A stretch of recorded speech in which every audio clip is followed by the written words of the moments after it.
8:46 de la mañana ya está con nosotros el ministro José de la Gasca, con quien vamos a hablar de temas varios. La verdad que hay muchos temas, pero vamos a arrancar con, ministro, muy buenos días, bienvenido a Punto de Orden. Vamos a arrancar con el tema de unos temas de seguridad. Llamó la atención que el presidente Daniel Noboa derogó unos decretos que había expedido el presidente Lasso sobre el tema de indulto. ¿A qué se debió y qué problema tenían esos decretos, ministro? Buenos días. Carlos, buenos días. Pocho, Oscar, muy buenos días a su audiencia también.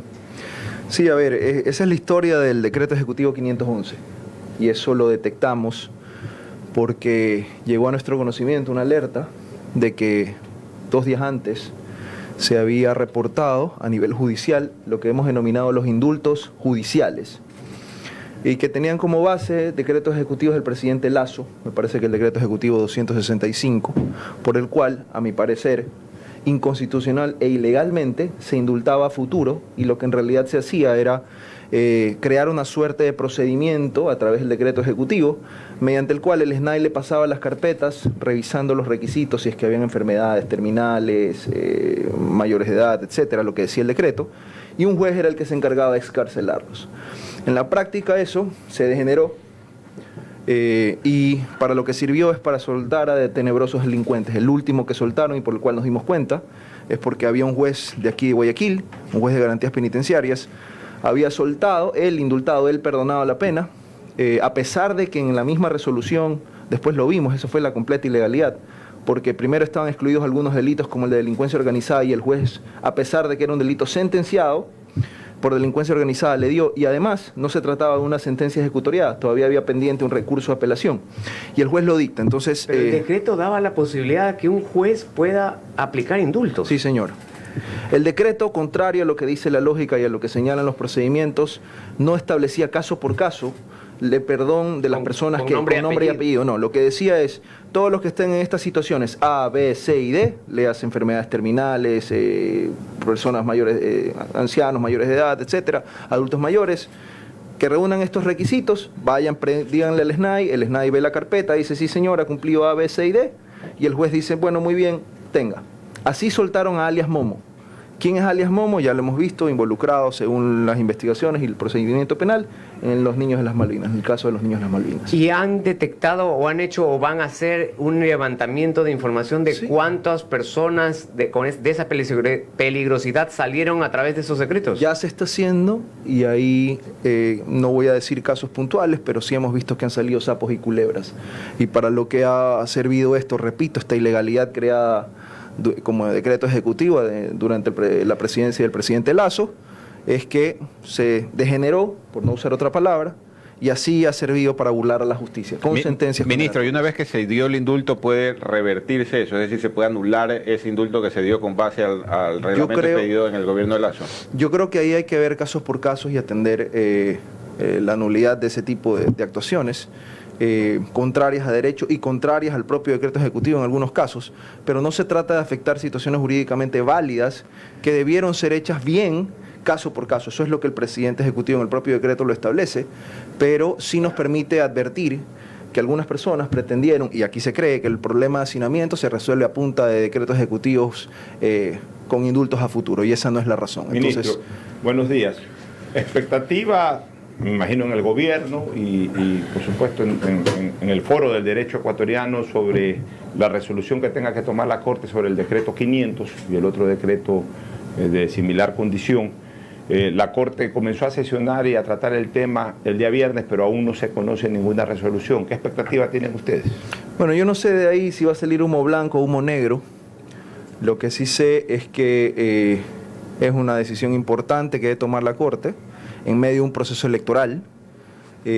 Cuidado, las agendas políticas, ideológicas, de repente están rondando, pero sí preocupa, a mí me ha llamado la atención. Yo creo que la Corte ha sido una Corte muy seria, y es una Corte muy seria, y se ha encargado de priorizar casos de alta relevancia nacional, y hay muchos casos en la justicia. Pocho, tú litigas, Carlos también litigas, y saben lo difícil que es obtener una priorización de casos. En este caso, la Corte ha decidido priorizar un decreto ejecutivo que ya fue derogado. El decreto ejecutivo, para empezar, está derogado.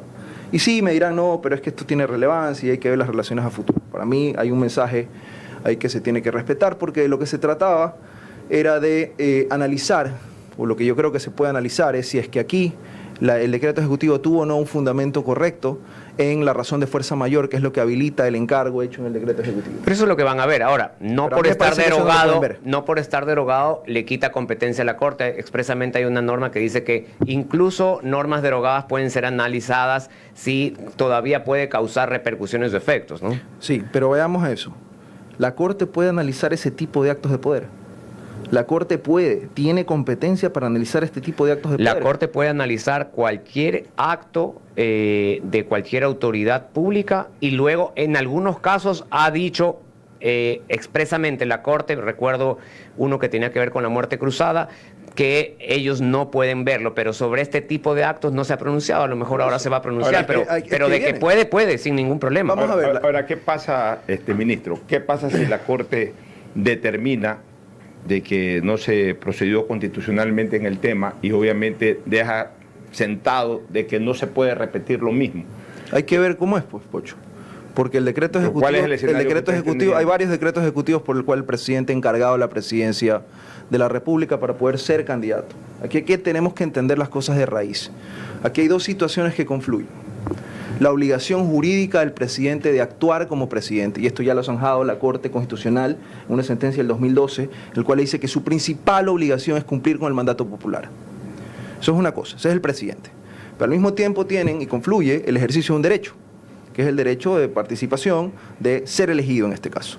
Entonces, entre las dos cosas, la Corte ya dijo, tú tienes que dedicarte a gobernar. Pero, en este caso en concreto, la situación se ha creado por esta discusión, a mí me parece inútil, de si es que tiene o no la obligación jurídica en este caso de pedir licencia. Estamos claros que no hay la obligación jurídica de pedir licencia. Perdóneme un ratito, pero en este caso del decreto 498 y 500, en ese no se discute de lo que yo entiendo la parte si tiene o no tiene que tomar licencia, sino que ahí se discute la fuerza mayor, ¿o me equivoco? Claro, o sea, aquí no estamos hablando de si tiene o no tiene que tomar licencia, y la Corte no podría o mal haría si es que en este decreto ejecutivo, en el análisis del decreto ejecutivo 500, dice, el presidente si tiene que tomar licencia o no tiene que tomar licencia. Eso no está en discusión. Pero yo creo que la pregunta sería, ¿qué pasa si eventualmente la Corte Constitucional hace eso? Claro. Y dice que sí hay obligación de pedir licencia. No, es que no podría porque no está materia de la litis. Y tendría que entrar a ver entonces y decir que el artículo 93, hacer un análisis de control abstracto del artículo 93, si es que es o no constitucional, que eso también está sobre la mesa. Pero vuelvo a la pregunta de Pocho. Te decía, Pocho, hay varios decretos ejecutivos derivados de esta necesidad de encargar el poder para evitar esta confusión, esta suspicacia de que el presidente use recursos públicos y exponerlo a eventuales sanciones como destitución y demás, que hay algunas personas que están buscando eso, para tratar de dificultar su camino hacia la presidencia en primera elección. Entonces, en el decreto ejecutivo se alegaba fuerza mayor por tener que salir a hacer campaña y porque además, a pesar de cuando en el inicio de la campaña hubo que el presidente salió a saludar después de que intentaron dar un golpe indirecto de Estado en dos tiempos, como yo he dicho, el día domingo el presidente salió a saludar a sus simpatizantes que fueron a respaldarlo. Esto se interpretó como un acto de proselitismo.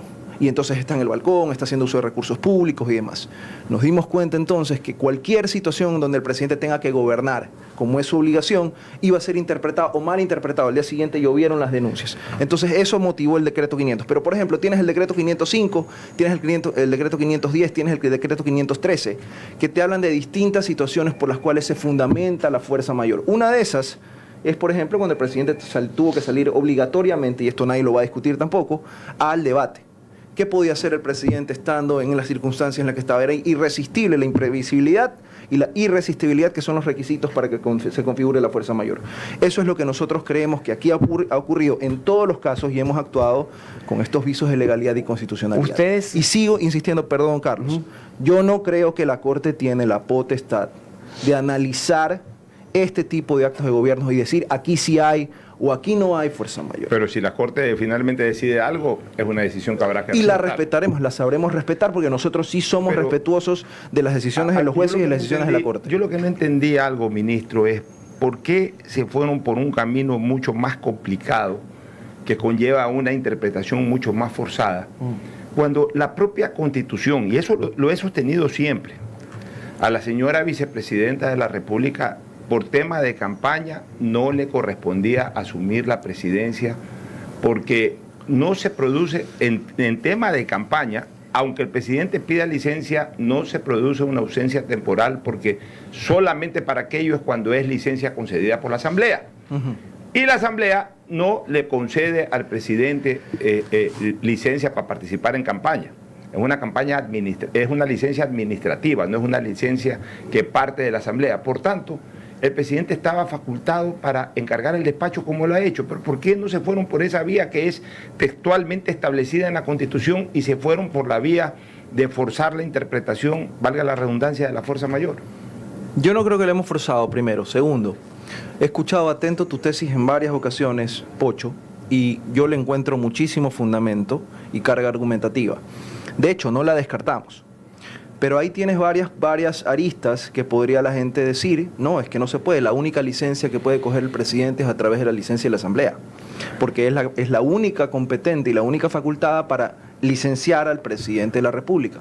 Anda, mira si el CNE tiene o no tiene competencias, por ejemplo, para dar una licencia administrativa como la que tú llamas, para este tipo de casos. Pero yo coincido contigo. Primero, no se trata de que aquí hay una obligatoriedad de tomar licencia por la no aplicabilidad del artículo 93, y ya lo hemos dicho, y en esto tengo sustento inclusive en la sentencia de la Corte del 2010. Pero aparte, si es que tuviese que tomar una licencia o no, viene esta discusión de a quién se la pide. Yo creo que esa es una puerta que todavía está ahí pendiente. Lo que sí estoy de acuerdo, y creo que tú lo has dicho, Pocho, y esto hay que analizarlo, tampoco el hecho de pedir licencias para temas electorales, primero está como causal en la Constitución para configurar la ausencia temporal, pero tampoco puedes dejar al arbitrio de la Asamblea, sobre todo una Asamblea como esta, que ya vemos que confabula en contra del presidente, para limitar o tener en sus manos la suerte del presidente de si le da licencia o no le da licencia. Es que la Asamblea no da licencia para elecciones. Es que no, pero es la única que puede dar licencias para el presidente, según la competencia y según la interpretación de algunos. Entonces, podría ocurrir que encalcen ahí esta licencia para tomar, para salir a es que campaña. No está en las facultades de la Asamblea licencia Coincido para contigo. Yo creo que hay un tema que pasó. A ver, son temas que están siendo muy discutidos. Hay posiciones y posiciones, pero como siempre he dicho, finalmente la decisión de la Corte o la opinión de la Corte Constitucional es la decisión final o la válida para poder dilucidar. Aquí es un nuevo punto, por ejemplo, si tiene o no tiene competencia para mirar la fuerza mayor, si tiene o no obligación de hacer licencia. Justamente la Corte tiene que dilucidarlo. Desde mi óptica no han alcanzado los votos del juez ponente y por eso se ha demorado y han tenido que, de acuerdo a la ley, sacar a otro o designar otro juez ponente. Pero bueno, eso lo veremos en el transcurso de estos días. Ahora, lo que ya la Corte resolvió, y queríamos su pronunciamiento, ministro, es que la Asamblea puede archivar en un primer debate una ley de urgencia económica y archivó la ley denominada antipillos. La Corte dice el presidente puede volver a presentarla porque es una inconstitucionalidad por la forma. ¿Van a volver a presentar o van a esperar el siguiente periodo legislativo su pronunciamiento sobre la decisión de la Corte? Con esta Asamblea Nacional que no mira los intereses del país, que está viendo solo sus intereses partidistas, y ya vemos a quienes sentaron a reconfigurar las mayorías del Consejo de Participación Ciudadana y para qué. Difícilmente algo bueno puede salir de ahí. Acabamos de presentar una ley económica urgente en favor de las mujeres. ¿Y qué es lo que ha hecho la Asamblea Nacional, presidida por una presidencia irregular, una persona que llegó irregularmente a sentarse hoy por encargo en la presidencia de la Asamblea Nacional? Es negar el cambio del orden del día y mandar una ley que tiene que ver con derechos laborales a una comisión de fiscalización, me parece que fue, de transparencia. No tendría, pero no tiene nada que ver lo uno con lo otro. Entonces, con esta Asamblea difícilmente algo bueno va a salir en materia de derechos, de evolución de derechos, en materia de leyes económicas. Y el presidente va a seguir con... Hay una especie de bloqueo de veto total a todas las leyes que aprueban. Es que eso es lo que pasa, lamentablemente, con este procedimiento legislativo de colegisladores. Creo que hoy se ha trabado una dinámica que no le hace bien al país, con este asedio por parte de la Asamblea del Ejecutivo. Esto no le hace bien al país, y entonces estamos viendo que no salen las leyes y que la Asamblea actúa de la manera como está actuando. Pero creo que el punto de quiebre fue cuando cambiaron la votación. Totalmente. ¿No? Y cambiaron los votos necesarios, y lo dijimos aquí, para la ratificación. Ahí se produjo un desequilibrio. Se produjo el desequilibrio y por ende... prácticamente cualquier ley que iba a salir de la Asamblea el presidente le iba a vetar, ya no parcialmente sino totalmente. Ahora, es evidente de que ya la relación entre la actual Asamblea y el Ejecutivo está absolutamente rota. Y también es evidente de que faltan muy pocos días para la elección de primera vuelta, incluso ya muy pocos meses para la elección de segunda vuelta y la posesión de una nueva Asamblea y también de un nuevo presidente, o del propio presidente si es que la gente lo reelige. Quizás están apostando a eso, si ganan las elecciones, trabajar ya con una nueva Asamblea en donde posiblemente el bloque de gobierno va a ser mucho más sólido que el actual. Y si no se ganan las elecciones, pues ya igual ya no se puede hacer nada. Entonces, un poco a eso, ya dejar a un lado todo tipo de iniciativa en este momento legislativa para esperar una nueva asamblea. Esa sería la, mire usted, la óptica del gobierno. Nosotros seguimos trabajando por los ecuatorianos, hemos dicho, acabamos de presentar una ley económica urgente, han hecho lo que han querido en la Asamblea Nacional. Vamos a ver qué bueno puede salir de ese proyecto tan noble que se presentó. Si no, pondrán a favor de las mujeres del proyecto, ¿no? Exacto. Laboral de la mujer. Es que se van en contra de eso, inclusive. ¿Pero qué decía ese proyecto de ley? Bueno, o sea, tiene que ver con mejoras de los derechos de las mujeres en temas laborales. Tener que dar incentivos. Nosotros estamos tratando de, en muchos aspectos, de reactivar la economía con jóvenes en acción, también con los derechos de las mujeres, pero nada lo quieren ver. Todo está entrampado en la parte política. Yo la Corte Constitucional me parece que ha resuelto un conflicto no de una manera feliz. Si ustedes han leído la Corte, estoy seguro que aquí en este panel lo han hecho. La decisión que toman yo creo que va en contra de la legitimación de los proyectos económicos urgentes y de la legislación en general. Porque lo que dice la Corte es básicamente, bueno, sí, mire, la Constitución dice que se puede archivar y negar en primer debate y que el trámite de los económicos urgentes es igual que el ordinario, solo cambian los tiempos. Eso ya lo sabíamos. Pero cuando el propio legislador después desarrolla esa materia legislativa y establece la necesidad de 2 debates para los proyectos de ley económicos urgentes, la Corte dice, no, ¿sabes qué? Sí se puede en primer debate y aquí lo único que nos interesa ver es si se cumplió y si se cumplió en el tiempo. Si se cumplió y si se cumplió en el tiempo, entonces ha tenido el trámite legislativo y el artículo 62 de la Ley Orgánica de la Función Legislativa, bueno, eso sí regula el trámite siempre y cuando llegue para allá. ¿Dónde quedó la legitimidad? No quedó la legitimidad. Aquí el que pierde y el que ha perdido tiempo es el país, y eso hay que decirlo. Teníamos y tenemos necesidad de una ley que nos ayude a enfrentar las velocidades y la diferencia de velocidades que tenemos con el crimen organizado, con el financiamiento del crimen organizado, con estas economías ilegales.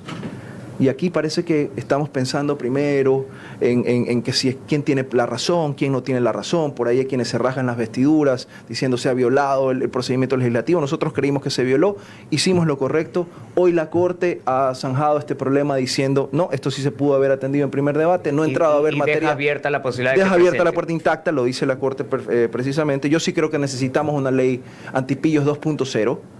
pero no nos vamos a prestar al juego político de que la Asamblea haga lo que le dé la gana. O sea, van a esperar una nueva Asamblea para presentarla. Vamos a atender el tiempo. Lo que pregunté. Ahora, sobre el tema de la presencia mañana del presidente venezolano Edmundo González Urrutia, hago énfasis en cómo lo estoy identificando. El presidente venezolano. Lo dice bien. Lo reconoce como presidente porque así ocurrió, porque el pueblo venezolano así decidió. Va a venir, se lo va a recibir al señor presidente de Venezuela, aunque todos sabemos que es un presidente no en ejercicio, pero es el presidente constitucional de Venezuela, el presidente democrático. Aún no puede ser constitucional porque no ha asumido bajo juramento a la Constitución. ¿Cómo están las relaciones en este momento con Venezuela desde lo diplomático? O sea, nosotros no tenemos ningún tipo de representación en Caracas, ni Caracas tiene ningún tipo de representación en Quito. Es verdad, en este momento no tenemos con el gobierno, diríamos, del expresidente Nicolás Maduro, no tenemos en este momento relaciones diplomáticas con Venezuela. De hecho, eso dificulta algunas cosas, como por ejemplo las elecciones allá. Tenemos terceros países, en este caso Suiza, que se encarga de articular las cosas que se requieren tomar entre países cuando ya no tienen relaciones bilaterales. Pero usted lo ha dicho bien. Lo que el Ecuador ha hecho y lo que el gobierno del presidente Noboa ha hecho siempre es respetar la democracia y respetar la voluntad popular. Eso se ha dicho. Ecuador ha sido uno de los países a nivel de la región que ha liderado las iniciativas para que se respete las elecciones libres, transparentes y justas en Venezuela. Lo hizo a nivel de la OEA, lo hice yo personalmente a nivel del Consejo de Seguridad de las Naciones Unidas.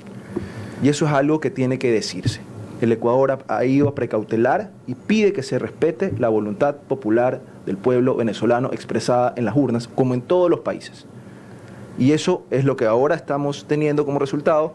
El pueblo se expresó, ya vimos la falta de transparencia en ese tipo de elecciones y mañana vamos a tener la visita del presidente Edmundo González Pero nosotros aquí en el Ecuador ya no aceptamos a ningún representante diplomático de Venezuela del ex gobierno de Maduro. Y digo ex gobierno porque hasta hace 15 días, nos gustara o no, era el presidente de Venezuela. Dejó de serlo el día en que tenía que haberse posicionado González. Entonces, esa representación diplomática que estaba con Maduro, acá en Quito, aunque sean no embajador, pero de otro tipo de funcionarios dentro de la embajada venezolana, ya no están en funciones. A ver, es que, repito, volvemos a lo mismo. Nosotros creemos que se debe respetar las elecciones libres en Venezuela. Esto es lo que nosotros estamos persiguiendo. Que quisiéramos, como los que más, mantener unas relaciones regulares, pero por ahora este es el estatus que tenemos en el rompimiento de este tipo de relaciones bilaterales con un gobierno que nosotros no reconocemos como ganador, sino que nosotros hemos reconocido como ganador de las elecciones del último proceso electoral en Venezuela, el señor Edmundo González, y esa es la muestra de lo que está pasando ahora en la región. Ministro, hablando también de política internacional, ayer hubo un incidente diplomático entre Colombia y Estados Unidos, o entre Estados Unidos y Colombia, pero en el fondo el tema es que Estados Unidos va a aplicar una política de expatriación de los indocumentados, y a quien nos debe preocupar es justamente de nuestros compatriotas, nos debe preocupar su situación. ¿El gobierno está preparando algún plan especial, protocolo, están en conversaciones para tratar de, primero, que sufran los menos posible en este proceso, que son detenidos, los indocumentados, hasta que viene, entiendo que hay un proceso legal en los Estados Unidos y durante ese proceso están detenidos, y cuando son deportados, para que sean recibidos, puedan recibir asistencia por parte del Estado, ayuda, reingreso laboral, de alguna manera, algún proyecto especial para nuestros migrantes que tanto nos preocupa? Sí, Carlos, gracias por esa pregunta. Sí, en efecto, vi lo sucedido entre Colombia y Estados Unidos. Primero, pues, ratificar las excelentes relaciones que tenemos con Estados Unidos bilaterales, creo que hoy más fuertes que nunca. En segundo lugar, eso es algo que se viene haciendo desde la parte social ya desde hace algún tiempo. Los retornos forzados vienen ocurriendo desde antes del presidente Biden. Creo que ahora va a retomarse quizás con mayor intensidad. Eso es parte de la política migratoria de los Estados Unidos y eso tiene perfecta determinación para hacerlo. Lo que nosotros hemos hecho es, primero, con ayuda del PMA, el Programa Mundial de Alimentos, establecer un plan paliativo para que este tipo de retornos forzados sean lo más dignos posibles, que no sean estos procesos traumáticos que normalmente ocurren. Esto ya se viene realizando allá en Estados Unidos, pero a dos manos. También acá necesitamos hacer algo más. Y de lo que se trata, y hoy justamente voy a tener una reunión con algunos ministros, inclusive con la canciller, para poder establecer esta alternativa, este plan paliativo, cuando llegan el retorno, asistencia social, becas, oportunidades de trabajo, me explico, cuestiones de tratamiento psicológico, porque hay muchas cosas que están ahí involucrándose en este tipo de retorno forzado. Imagínense, ¿no? Estar de repente tener que emigrar, hacer o quedan divididas familias. Los propios consulados tienen que levantar información a la asistencia legal, etcétera. Estas situaciones de movilidad humana definitivamente se tienen que tocar desde muchos aspectos. Esto es interdisciplinario y variopinto la cantidad de situaciones que se afectan y que se deben atender. Entonces estamos en eso. Primero, lo que ocurre allá, cómo se los trata cuando están allá, a nuestros ecuatorianos migrantes, a los hermanos migrantes, y luego cuando llegan acá, a qué suerte vienen. Entonces no pueden quedar en una situación de doble vulnerabilidad, y eso es lo que estamos trabajando y lo estamos trabajando con bastante fuerza. Ministros, siguiendo con ese tema, entiendo yo que la prioridad de la administración del presidente Trump es expatriar a quienes hayan cometido un delito en territorio americano, ¿no? Entonces, cuando lleguen acá personas que están sentenciadas penalmente en los Estados Unidos o que se comprobó que cometieron un delito, ¿cómo se los trata? Es decir, ¿hay una forma de separar la paja del trigo ahí y decir, sí, estas personas están expatriadas porque estaban sin documentos y estos en cambio son criminales y hay que mandarlos a la cárcel? Es que ahí tienes que analizar caso por caso, ¿no? No puedes simplemente ver las personas que están en una situación de migración irregular allá versus otras personas que estando en situaciones irregulares además estaban en conflicto con la ley. Entonces lo que hay que ver es cómo los van enviando, ver la operatividad de la normativa internacional que aplique y acá darles el tratamiento que corresponden a unos y a otros. Claro. Pues muy bien, así ha estado con nosotros el ministro de Gobierno, José de la Gasca, con quien hemos hablado de varios temas de coyuntura nacional, de seguridad, de política exterior, temas jurídicos y por supuesto temas políticos y de gobierno. Muchísimas gracias, ministro. Carlos, a ti, Pocho, Óscar.